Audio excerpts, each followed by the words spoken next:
Well, folks, in our race preview episode, we said that the Singapore GP would be just lights, carnage, and action, much like a blockbuster movie. But in actuality, it just turns out that the race was more like a behind the scenes view of what a movie actually looks like when you're making it. Lots of fun, interesting phases, lots of chaos, but in the middle of it all, there's just no momentum whatsoever. But was it fun? Was it good? And what do we think of that late race penalty that came Sergio Perez's way? That luckily has actually not ended up costing him the win. All of that and more is going to be discussed on this race review episode of the Inside Line F1 podcast.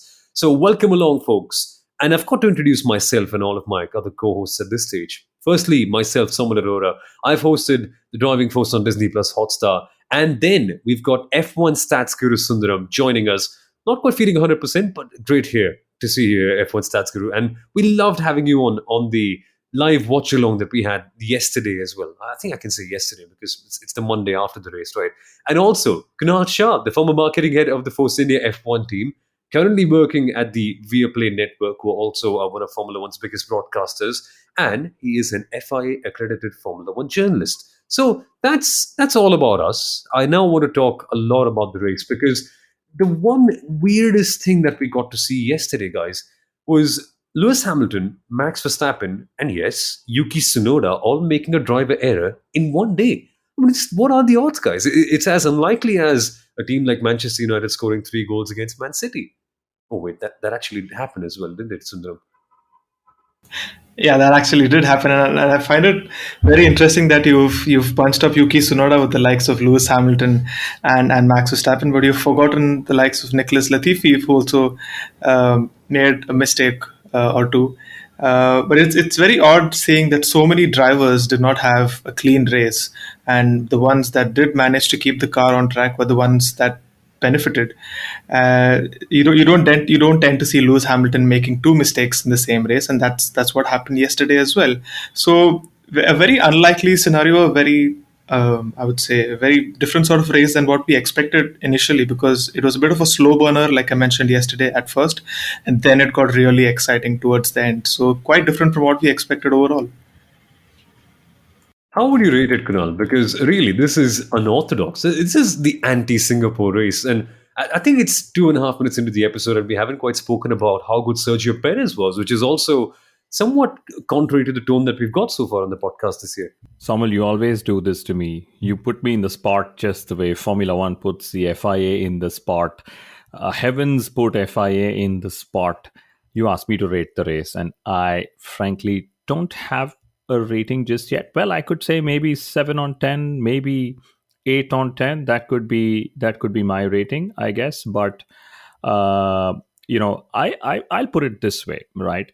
That at the end of the day, before we question drivers and their errors, before we question everything else that sort of happened or didn't happen between the teams, what was the FIA doing at the start of the race? Yes, we had a 1-hour delay and so on. But let's remember, the F1 teams have been provided with something called as the wet compound tires, which is supposed to be used when it's actually raining, when it's a lot more wet.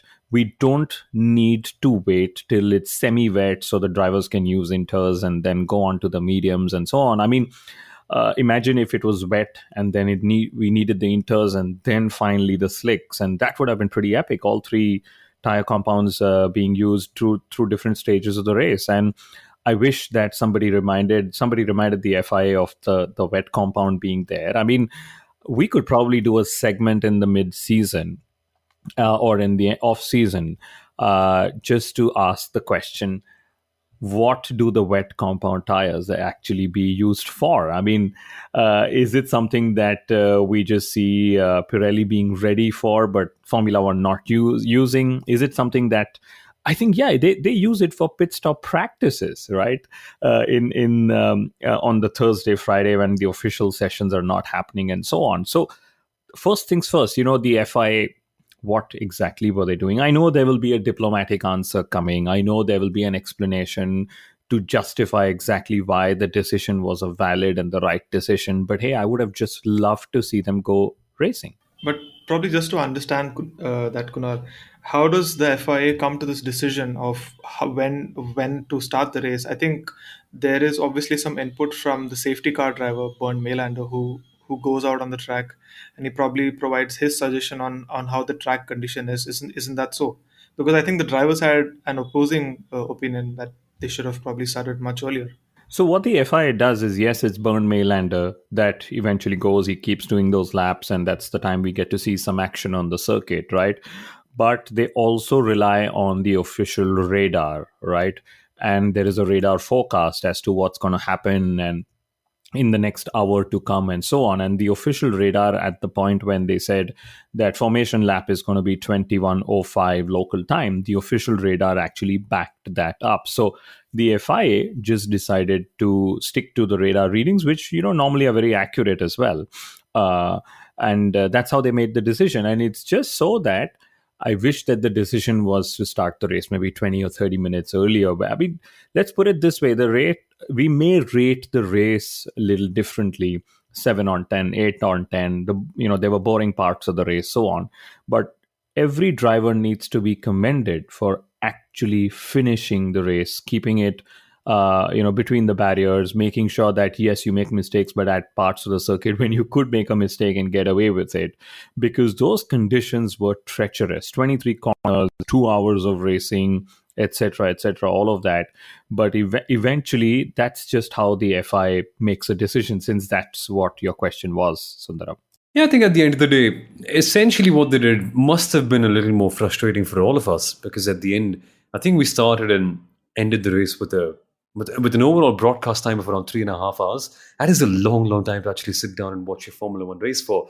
Of course, the first hour we didn't quite get any Formula One action going, but still, at the end, the good part is we got 2 hours of racing, and if you are to trust everyone at the track, apparently it was too dangerous, too wet actually. The water was pretty stagnant, but hey, I suppose we can discuss it till the cars come home, right? It's really hard to really put a judgment call when we are sitting where we are, and let's actually hope that the FIA made the right call, because at the end of the day, it really did get pretty frustrating. But on the whole, though, I think it really did not do much to kind of sap off the momentum, because there were so many other things that really got the race absolutely, like kind of like an American football match in a way, where you have one big moment and then it stops. But what I love the most about this race, guys, is now the Singapore GP circuit, the Marina Bay, has the Latifi sign of approval, the seal of approval, right? That's what we call it. I mean, he just had to christen it.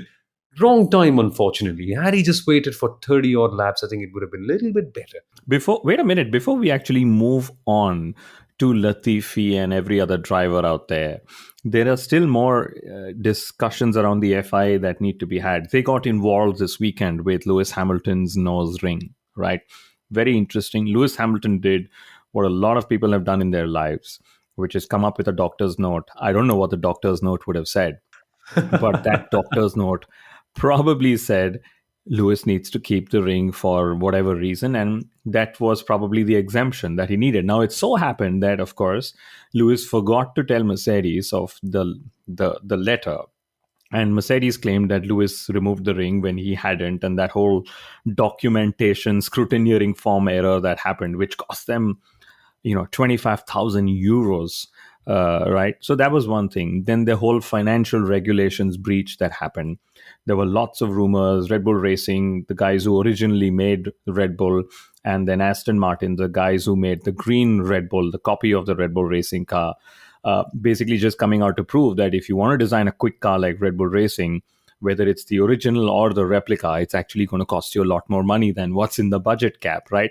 But that's on a lighter note. The serious part here is the breach that actually happened at the end of the FIA, because the documentation that the teams actually are undergoing for, or rather they filed in March 2021, are confidential. How on earth did it come out that that Red Bull was under breach or Aston Martin was under breach? Apparently, it seems that Ferrari and Mercedes knew even how much they were under breach. So again, for the FIA, who is slowly trying to rebuild trust after the fiasco in Abu Dhabi last year, not good signs if there are moles, there are leakages that are happening within the whole FIA system. So I'm still stuck onto the FIA. And then finally, of course, we had the post race penalty for Checo Perez. Lots of people asking why is it not black and white in terms of either he was within 10 car lengths or not, and why did we have to wait 2 hours post race? Then there are people who've pulled out, and I know it's becoming a monologue now, but there are people who've pulled out data from 2010 when Sebastian Vettel had received a penalty, and then there are people who pulled out data from couple of seasons ago where there was a time penalty. So lots of differences in the time between 2010 and 2022 of how FIA is also looking at this penalty. So I don't know why the FI just ends up being involved, but just goes to show that their job is not an easy job. And this is probably why when a youngster wants to grow up, you want to become a driver or a mechanic or an engineer, but you'll never find somebody who'll say, hey, I want to become an FIA race steward. That'd be the kind of kid who would actually want to be the referee in any football match growing up, or something quite like that. That'd be the outlier in a way. But no, generally it was tricky all the way through. But after after a long time, actually, the FIA revealed that the infringement for Sergio Perez was actually a double infringement in a way. The first time he got over there, he got a reprimand for that. The second time he got to the safety car, that is why he actually got the penalty in the first place. But crazy how at the end of the race, he was able to create such a big buffer that he was just not pressurized by Leclerc at all. I mean, any other scenario, any other driver in there, it would have been hard to imagine them being so nonchalant about it and just end up pulling an even bigger gap than what you actually need. But Sergio Perez at the end, Sundaram, that stint, I don't know if it was just Ferrari with their tires being absolutely cooked or just Sergio Perez magic. I suppose nobody can ever tell that, right? It's all very variable in this case. But whatever it was, that was just an outstanding piece of driving. And even with the penalty buffer, he's won by 2.9 seconds, which is, I think bigger than what the gap was for the most part of the race between the two of them. Yeah, so a very interesting point is that going into this race, Sergio Perez was not even a dark horse. We had spoken about every single possibility of rain and who could end up winning: Lewis Hamilton, Charles Leclerc, Verstappen, and probably even a couple of midfielders like Alonso or Lando Norris being up there on the podium. But no one really mentioned Sergio Perez until he put his car onto the front row during qualifying, and it was like we discussed yesterday, it was a very gritty drive, and he didn't let the ball drop at any point of time. And obviously, he's been a very good he's been exceptionally good when it comes to preserving his tires. So it's either of two cases, and we do know that Ferrari have been suffering with tire degradation after the technical directive. So it's either a point of Ferrari having too much of grain that they didn't have enough pace, or Sergio Perez was that good. And when Red Bull told him that he has to be on the pace and increase that gap to Leclerc, his tires did have the pace and he was able to extract that. But overall, even he was chosen as a driver of the day, which was a very befitting sort of a way of ending the race yesterday. And actually, I'll add to that. So, Charles Leclerc revealed a couple of things which sort of answer questions that you guys have asked. First is Ferrari did not have the pace. They were struggling with their fronts, which is something that's been evident since the new plank regulations came into force from Spa. The second is in the initial period, when we saw Leclerc actually close in on Perez, it was Perez who made a couple of mistakes and hence Leclerc could get in closer. But once Checo sort of got back into rhythm, his tires got back into temperature. If you remember, he said, I have issues in drivability, underbraking, whatever. He was able to pull out a gap because the Red Bull actually ended up coming back into the zone while Ferrari struggled with tire wear. And that's why Checo Perez could actually build that sort of gap that he did towards the end of the race. And to me, it was a fantastic drive. I actually didn't rule him out because I know in the preview, right till the very end, I forgot to mention Checo Perez. And I said, watch out for him because he's a street circuit specialist in that Red Bull. He, of course, saved his tires till the very end. We've known that since his debut season as well. And he outqualified Max Verstappen in Monaco, in Singapore. Of course, caveats here: in Monaco, Checo Perez spun and hence Max couldn't finish his final lap in Q3. In Singapore, Max, of course, had those refueling issues, which Red Bull underfueled him, etc., etc. So that's also why Perez won. But this is why Perez is there in Red Bull. Red Bull want him to pick up a win if Max Verstappen can't, and he's done that. And he's there till 2024, but a couple of races not going right for him, and suddenly everybody likes to write him off. So these kind of drives will only build further confidence for Checo, for Red Bull. I mean, they are always being criticized for being very, very critical with their drivers. But when a driver comes up with performances like these, there is literally nothing left to criticize. So all in all, a fantastic race for Checo and Red Bull Racing. And that's nice to see because Checo has shown in situations where his back is up against the wall, and like you mentioned, people have written him off, and he ends up producing a magical performance when no one really expects him to do that. I mean, going into the race, I had mentioned that the driver starting second had never won the race at all in Singapore, and that's exactly what happened. Absolutely demolishing my stat this weekend. Yep, exactly. But he's also ended up setting a new record of sorts because, as you just found out, Sundaram, Sergio Perez just led from the first corner of the race till the very end, and he's the 58th F1 driver in history and the fifth Red Bull driver to actually do so. First time he's ever done that, actually, start to finish leading all the way through. So crazy how the race went out for him. But it just makes me so frustrated about what happened to Ferrari because we had so many viewers on our live stream on PTM Insider, so curious about what happened to Ferrari at the very end. And I think, Kunal, you summed it out a little bit too early, right? About Ferrari not having the pace since the new regulations have come on. But do you have any more detail about why, what really happened in there? Because at so many stages, we were all just trying to pull our hair out, like, oh my God, Leclerc, why can you just not get past? Why can you just not get closer? Now, I'll admit there was only one dry line for the majority of the race. So maybe passing on the outside was definitely going to be trickier. But at the very end, it was just well, the usual frustration, you could put it that way, if that even makes any sense. Before we switch to Ferrari, again, I'm going to read out a couple of stats that our dear F1 stats guru has given. Two of my favorite stats. Okay. Red Bull Racing has now won 13 out of the 17 Grand Prix this season, which is equaling their best tally of victories in a season ever, which, of course, they first set in 2013. And the second one, which is more interesting, is that this is the first time since 2018 that both Red Bull drivers have actually bagged multiple wins in the same season, right? But coming to Ferrari, could Ferrari have won? Could Mercedes have won? Two questions that I think I will try and answer in the same segment is it was eventually about starting on pole and leading the first lap. And that's what Lewis Hamilton said when he was asked if he could have won, and Charles Leclerc said when he was asked, if he could have won.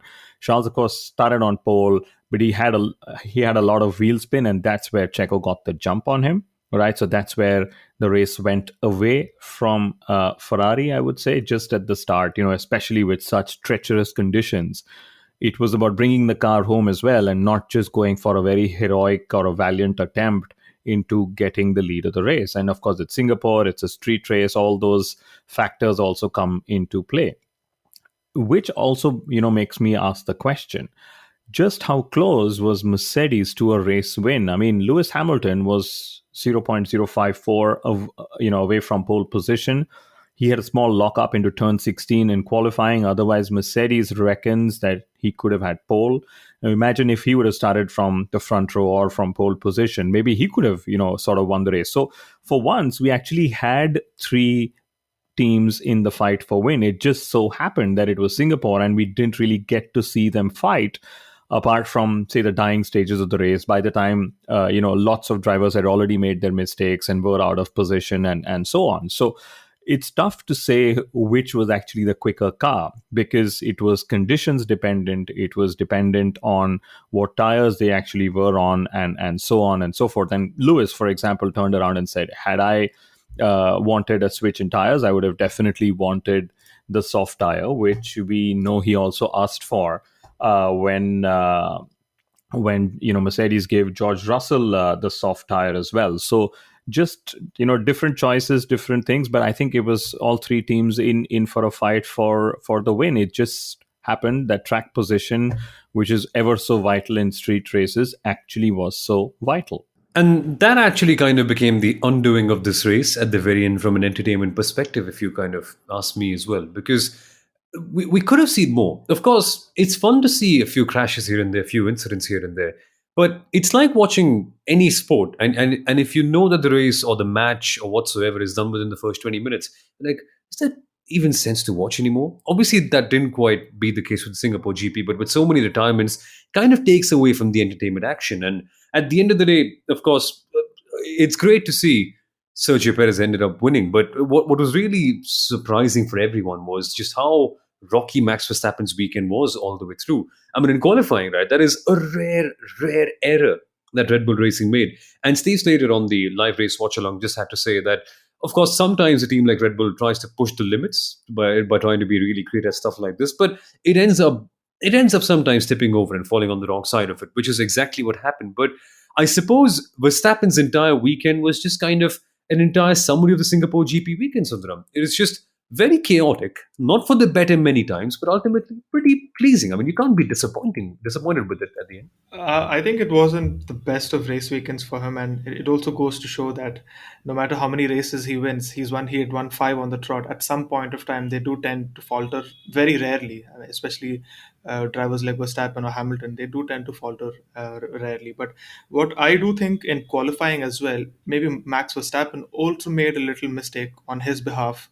I think on the penultimate push lap that he did, he did have two purple sectors, and I think he had a slight moment into sector three. So that also is probably a reason why on the final lap he didn't have any fuel left, and that whole momentum has carried on into the race as well. He did make a mistake with Norris, and he also had an issue during the race start when his car went into anti-stall, and that's what dropped him back to P12. So it was a race for him to forget, but all focus for him would definitely lie in Japan. And the only thing that he has to do in Japan is win and take the fastest lap of the race to win the championship. Yeah, and talking about Max Verstappen, he of course was extremely upset with the operational error that Red Bull had. Now imagine if he was actually racing for Ferrari, he would have probably been really pissed because of all the operational errors made.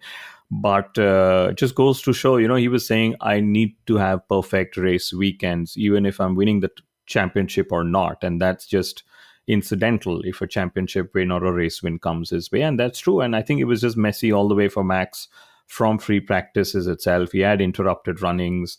On pole, or rather in qualifying, the penultimate lap that you're talking of, Sundaram, he didn't want to abort. It was Red Bull who told him to abort. So that's also what he was annoyed with Red Bull about, saying, you asked me to abort the lap and you asked me to go again. And then you, of course, forgot to tell me that I would run out of fuel and, etc. Et cetera. So it was really just something that we are not used to seeing Red Bull do, such operational errors. And an operational error, I believe, also moving on from Max Verstappen to George Russell, a really trying race for him, had lots of issues with the brake.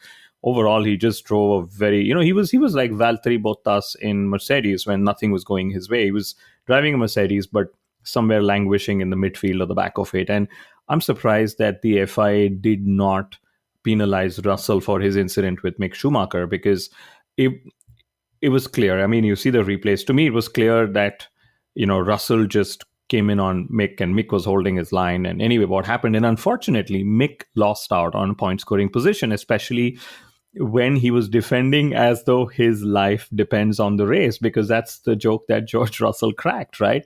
And Haas believes that Mick could have been P5 or P6 in the race because that's just how well he was running. And unfortunately, it just gets chaotic, and even more chaotic the lower down you go in the order. So that was that.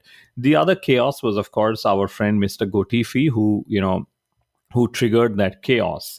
And we all saw what happened. And just, Latifi walked out saying, I couldn't see him in the mirrors. But Joe Guan Yu made a very interesting point. He said that he of course hinted that there is something called as racing instinct when you are in battle. So even if you don't see someone in your blind spot, you at least know you're battling someone and that there could be somebody in your blind spot. So you automatically learn to leave some room. But that's exactly what Latifi didn't do. And for all our listeners in Canada, I know you might hate me for saying this, but I am so glad that this is Latifi's last season in Formula One.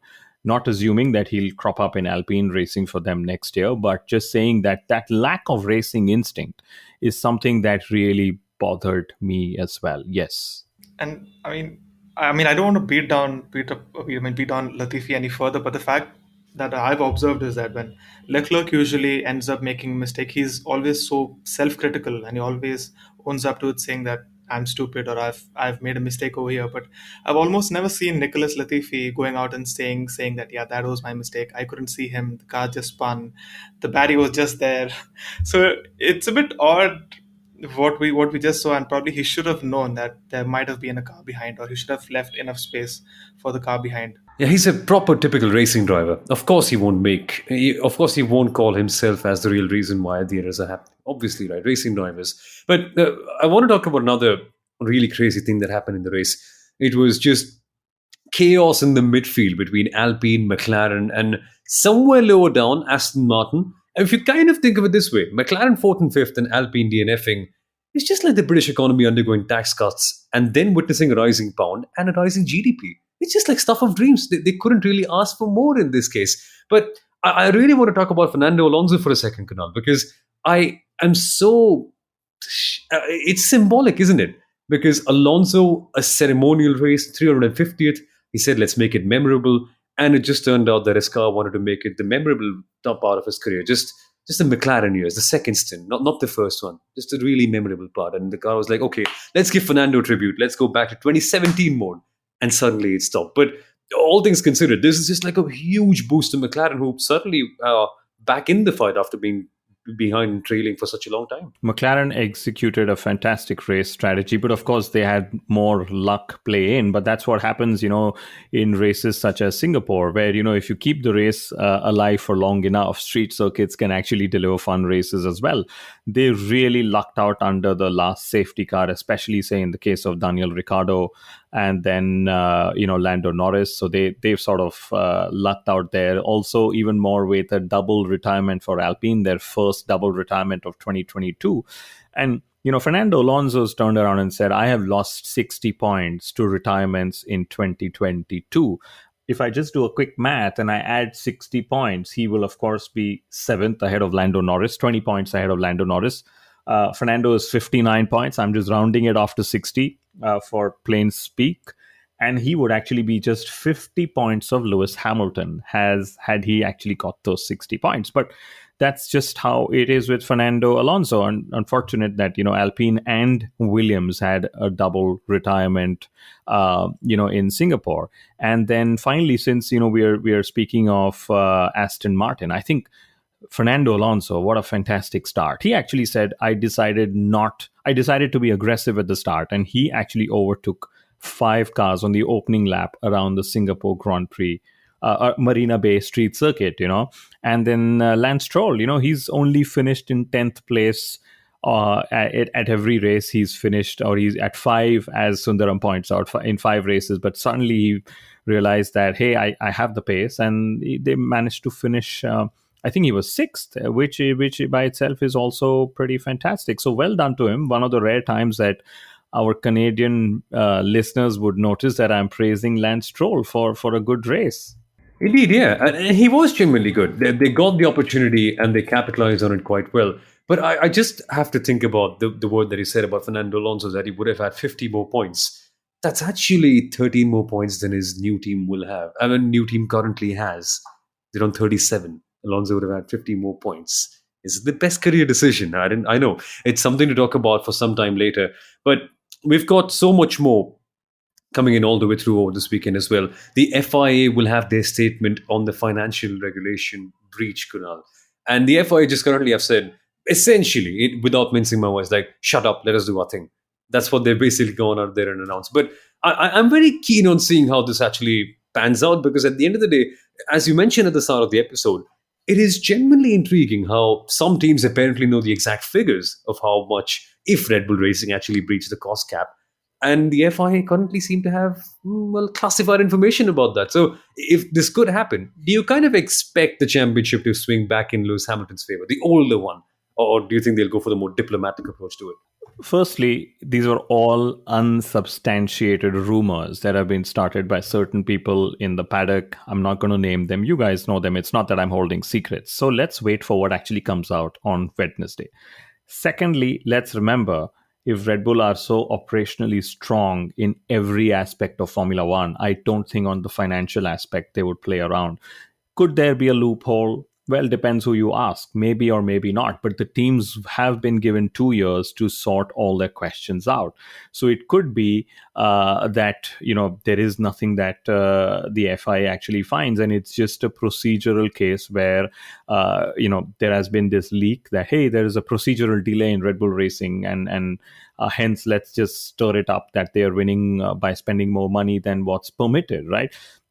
Of course, policing the budget cap and the financial regulations is also tough, because it's only in the March next year that you get to see what the teams actually did in the previous season. So the questions are you penalized for the previous year, the current year, or the year to come? Something that Toto Wolff has alluded to, saying any gain in any year can be felt over 3 seasons, and so on. So lots of things to sort of keep in mind, lots of things to look forward to.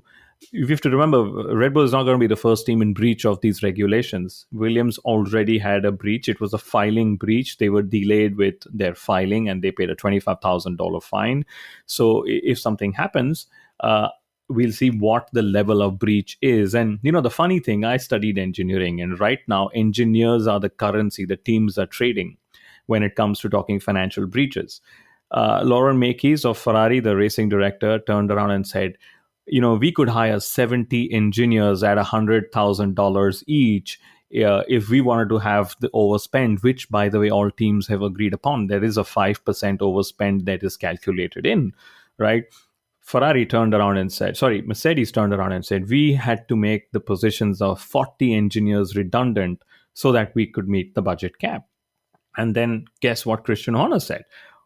We actually had to make 90 engineers redundant so that we could make the budget cap. So suddenly engineers are the currencies that are being traded. How many engineers have you made redundant today is the question that teams will eventually be asked at some point, I guess. But let's just wait till Wednesday. It's a tough job. It's a procedural job. And I'm pretty sure that the FIA will find a way to explain their actions, just the way I'm still waiting for them to explain how they calculate a 10-car distance, a 10-car gap between the leader and the safety car, and hence every other car on the grid. I still don't know. I'm waiting to know. I'm hoping that there's a tech solution and not just based on television visuals. Since you mentioned about Williams copping a $25,000 fine, it just made me think about, and I'm quite intrigued at how the FIA dishes out penalties to different teams. So Williams gets a 25,000 penalty for filing their financial report a bit late. Verstappen places a finger on Hamilton's car, and he gets a 50,000 euro fine. And how much was the fine yesterday? Yeah, so it's 25,000 euros for incorrectly reporting that Lewis Hamilton did not have any jewelry on. And then if you speed in the pit lane, you just get a €100 fine. I think quite a few drivers did that this weekend, and it's just €100. Just ask the Swiss governing body to kind of help out the FIA a little bit with the fines. I don't know. Maybe they just decided on the basis of, okay, yeah, we're kind of short on our expenses. How much should we put? Okay, yeah, we need €100. Let's actually go for €100. Oh no, today we actually short of more. Let's go for 50,000 today. But ridiculous how things like that happen. But ridiculous also how this weekend played out eventually. And it is amazing to see Sergio Perez get his second win of the season, and believe it or not, his fourth win of his Formula One career. And I find it amazing that when drivers get less wins, we kind of value them a little bit more. Max might have a gajillion by this stage, but for Sergio Perez's fourth, it feels extra special. But will it be the fifth next time out in Japan? That is what we're going to discuss on the preview episode on the Inside Line F1 podcast. So we're going to have all of our regular coverage over there. And don't forget to leave a good rating if you like this episode. Don't forget to subscribe to the podcast. Don't forget to follow us on our social media for latest updates. And trust me, there will be a really fun one coming rather soon. So stay tuned for that. See you folks. Have a good time. Bye-bye.